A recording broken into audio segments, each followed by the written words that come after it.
Nah, ini kan akan dibuka akses jalur baru. Listrik itu sampai sebagian besar sudah kami suplai. Syederalon rapat evaluasi penanganan bencana banjir dan longsor kembali digelar pemerintah Kabupaten Aceh Timur. Ini semuanya kita relokasi. Rapat kali ini menghadirkan seluruh stakeholder BUMN seperti PLN, Pertamina, dan Telkomsel ke Pendopo Bupati pada Selasa 30 Desember 2025 untuk menyelesaikan hambatan logistik dan infrastruktur secara langsung.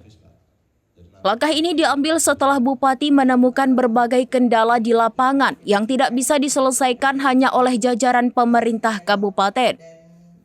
Rapat evaluasi tersebut membedah 3 isu utama yang menghambat normalisasi aktivitas warga. Mulai dari energi dan gas, Alfar Laki menyoroti kelangkaan dan harga LPG 3 kg yang melambung melampaui harga eceran tertinggi. Menanggapi hal ini, pihak Pertamina berkomitmen melakukan pengawasan ketat dan siap menindak agen atau pangkalan yang bermain harga di masa sulit ini. Selain itu, kerusakan kabel optik akibat bencana dan aktivitas alat berat membuat beberapa wilayah blank spot. Telkomsel dipastikan akan segera memperbaiki BTS yang rusak dan membuka jaringan baru di lokasi-lokasi hunian sementara demi kebutuhan pendidikan anak-anak. Di sektor kelistrikan untuk Kecamatan Simpang Jernih, PLN tengah berupaya membangun jaringan baru sepanjang 30 km yang akan menerangi 5 desa, yakni HTI Rantau, Naro, Rantau Panjang, Milidi, Tampur Paloh, dan Pandeglang. Sementara itu, manajer PLN ULP Perla yang juga Ketua Satgas Penanganan Pemulihan Listrik di Aceh Timur, Andre Harmaizi menjelaskan bahwa hingga saat ini masih ada desa yang belum bisa disalurkan alur listrik karena tuang dan trafo rusak. Namun demikian, ia memprediksi 1 minggu ke depan listrik akan seutuhnya normal kembali setelah semua kabel dipasangkan kembali. Ya, agak berbeda memang. Rapat kali ini kita melibatkan teman-teman stakeholder dari lembaga lain, termasuk dari Pertamina, kemudian dari PLN, kemudian dari Telkomsel dan Badan Pertanahan Nasional. Kenapa kita melibatkan? Karena kita ingin mendapatkan gambaran progres perkembangan masa pemulihan di Kabupaten Aceh Timur. Misalnya, teman-teman Pertamina, kita ingin pastikan bahwa suplai BBM di masing-masing SPBU dalam wilayah kerja Kabupaten Aceh Timur, kemudian penyaluran gas LPG melon 3 kg, yang selama ini ada keluhan dari masyarakat, misalnya kelangkaan, kemudian harganya di luar di atas head, ya kita ingin memastikan itu secara aturan dan regulasi bagaimana sebenarnya. Dan Pertamina menyampaikan nanti akan berkoordinasi, kalaupun ada temuan di lapangan, silakan disampaikan untuk diambil tindakan. Nah, nanti kami akan berkoordinasi lanjutan dengan teman-teman Pertamina. Dari Telkomsel kita ingin memastikan bahwa suplai internet, jaringan internet di masing-masing BTS mereka seperti apa. Ternyata masih ada kendala, beberapa BTS mereka belum bisa dilakukan proses normalisasi, sedang proses masa perbaikan.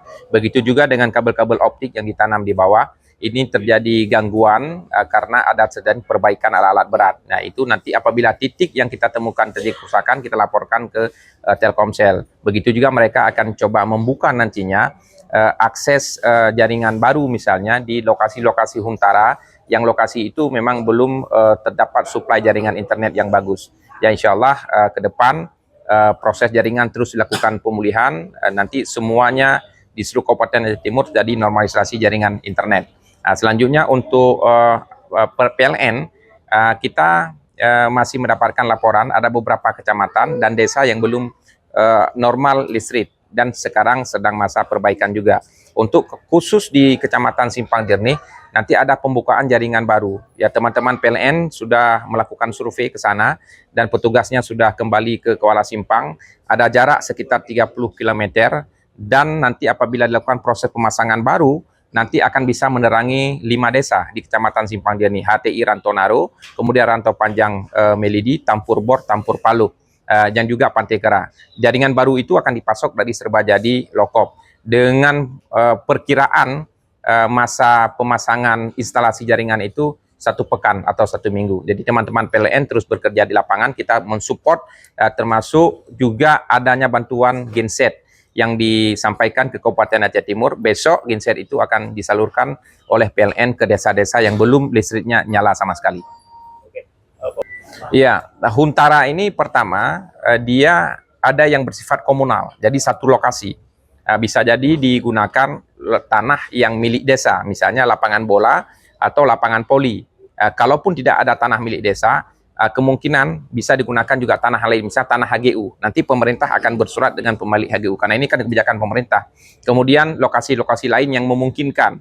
Nah, jika warga tidak bersedia tinggal secara komunal, boleh juga di lahan yang sebelumnya. Di situ akan dibangun nanti utara. Tetapi nanti akan ditambahkan saat pembangunan huntap. Jadi ada dua bisa digunakan. Satu, huntap bisa sebagai ruang utama, nanti huntara nanti bisa sebagai dapur. Jadi proses pembangunan ini akan segera dilakukan.